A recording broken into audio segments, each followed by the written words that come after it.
Hey everyone, in this also short tutorial I will show you how to choose exactly who to put in your party.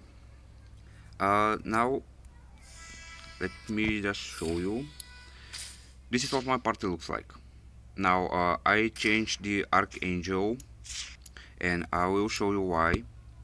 Uh, First of all, the Archangel has deals 91% damage against frontline enemies, has 35% chance to petrify them for 2 rounds. The second one is Rio DMG and attack plus 20%, and the third one is reduce Q DMG. Now I found almost a similar, the Dark Ward, which is almost similar, because as you can see deals 91% damage against frontline enemies and has 35% chance to petrify them, which is exactly the same as the Archangel. The second one is Q DMG plus 50% and HP plus 20, which is almost the same as the Archangel, but the third one, each normal attack increase the skill DMG by 17%, is far better than the third skill of the Archangel. That is why I actually never promoted the Archangel.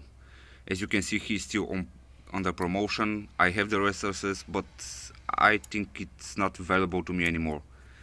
So you need to always check what abilities actually they have in order to choose exactly which one to promote, because honestly green soul shards are pretty scarce, and once you get to higher levels of the Dark Tower it gets more and more difficult. Like I do one stage per 2 days, and it's so difficult that I'm always kicked.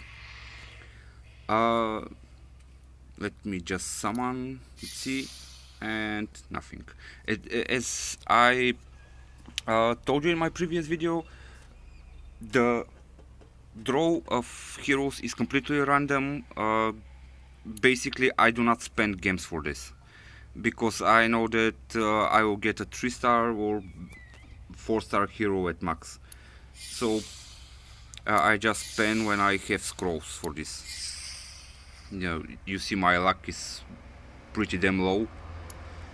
Anyway, uh, let's get back to heroes. Now, the Exorcist, for example, has only 3 abilities despite being a 5-star hero, because you can actually evolve the Exorcist at the hero portal. Now you go to the hero portal, uh, find the affinity, and here you have the Exorcist at 5 stars, and let's check the info, is the same. But when you evolve him to the other Exorcist, you can see that he already has a 4th ability. Now, as you can see, fusing actually takes a lot of heroes. Now, by the way, I actually can, or I can't. Nope. I'm sorry, I can't. I can't evolve them, so I will leave it as it is. But for example, the Fire Duke has 4 abilities. Every single of them is pretty good.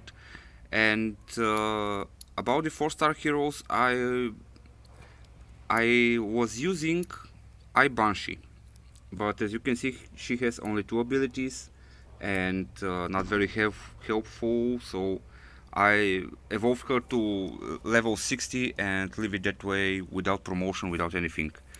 I changed her for Storm Prince. It's not that bad, but it's not that good also. So it is the only one I have. I was thinking about switching to the Flame Lord because he has some abilities, but he's pretty weak in health. Now, as you can see, he doesn't have any equipment here. I put him a gem. Of course, you can put a gem to any hero after he reaches level 40. Then you can, of course, convert. Now the conversion makes the game give health, attack, critical hit, or something else, and of course you can upgrade it, and that is what that dust stands for.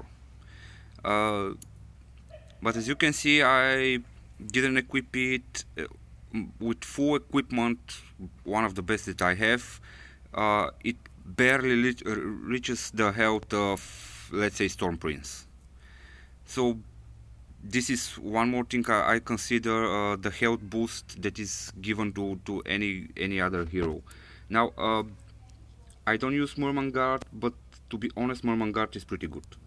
Now, his first ability is that he has a 100% chance to stun for 2 rounds one enemy, and it almost every time works. He stuns the enemy, and the enemy cannot attack. Um, Now he also has recovery. I probably will consider promoting him because it's not that bad card. It's not that bad, and besides, I don't know if the Undead Archmage can do something more than, I don't know, just burning the enemies, because he has burn to time.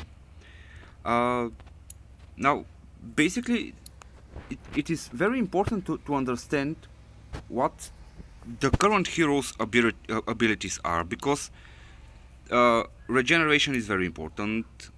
Stunning, freezing, and anything that can block the enemies for 1 or 2 rounds is pretty useful.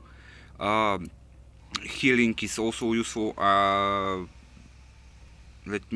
never checked this guy anyway, and he has nothing. So practically he's useless. And there are a lot of four-star cards that are really useless, right? So the best strategy is, for me, is to put at the front the guys that have the highest HP, the guys that regenerate themselves, so they can withstand a lot of rounds. Now, when we are talking about rounds, I just noticed something. Every time you need to defeat, or eventually to lose, a battle within 15 rounds, a battle never progresses further than 15 rounds, which is a bit dumb. Anyway, so basically that's all. I said, I don't know, for third, fourth, fifth time, that you must know what your heroes are able to do when they activate their skills. And the activation, I don't really know how it works, but it activates several times per battle. I think every second or every third round, something like this. But yeah, of course, you see, the same as Legendary Game of Heroes, you have to pay gems to bring more capacity for heroes, but I always tend to I always tend to disassemble them. Now, for example, the 1-star heroes and those that I have more than once, I tend to always disassemble them. Yeah, that's great. Now, this way I gather these purple soul stones, and there is also a shop, and with the enough amount of purple soul stones you can buy different heroes. I am currently considering of buying one more Fire Duke, but I found that Dragon Hunter is pretty useful. Alright, so he deals 100 damage against 4 random enemies and has a chance to freeze them for 2 rounds. All 4. Normal attack has 20% to freeze the enemy for 20 rounds, attack boost and HP boost. And while below 30% HP, recovers 100 for once and increase speed until battle ends, which is also very good. So I will probably gather enough, how many, 4,000 for the Dragon Hunter, and Dragon Hunter and Abyss Sword are two pretty good heroes. Now, I don't know about the other side. I don't find them that interesting. Uh, but you can also try, well, whatever you wish for. Uh, I also look. Phantom Assassin is also a good card.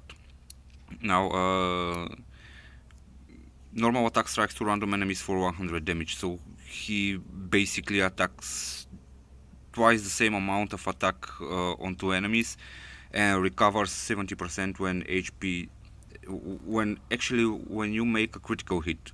Now, basically, critical hit is boosted by his third ability, but it's only 20% chance. So you never know whether you activate critical hit or not, and whether he will completely heal or not. So I will bet on the Dragon Hunter. Okay, so that's all. If you have more questions, feel free to ask.